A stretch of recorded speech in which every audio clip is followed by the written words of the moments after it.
Hello po sa inyong lahat. Kamusta po kayo? So, magti-trade change po tayo ngayon ng week 10 or 10 weeks. So, eto na siya. Pang 6 na trace to. Ayun yung date niya. So, update ko po. So, hindi maganda yung naging experience ko ngayong week 10 kasi sensitive sila, hindi parang hindi normal yung pagnguya ko. Hindi nagtataas yung sa taas at saka sa baba. Medyo masakit sila.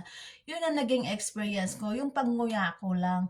Pero yung after toothbrush, um, mouthwash, dental floss, okay na yon. Pero yung pagnguya, hindi normal. Yung day 10 ko ngayon, the week 10. So, mag-chase na tayo. Ayun siya. Tapos, naalis kasi kami ngayon, so mag-chase na ako.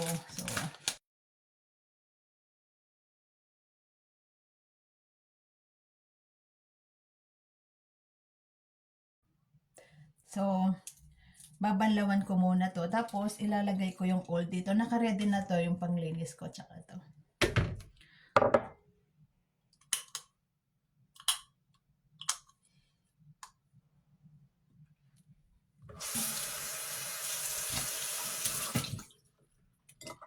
So, naka 2.5 months na ako.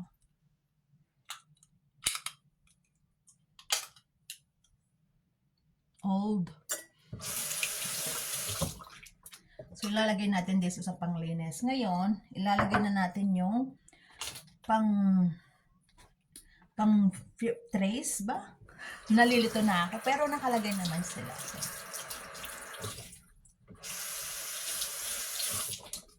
So, ito yung sa baba.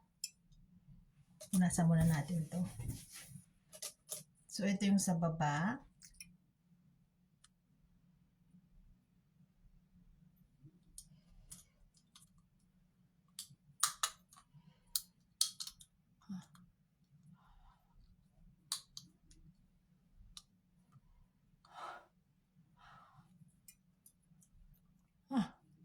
Nakalagay na pala. So, every new tray, masakit, of course, bago sila. So, itong baba, okay pa naman. Itong sa taas.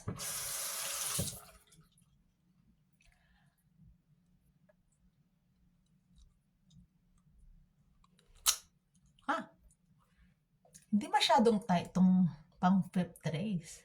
So, eto sila.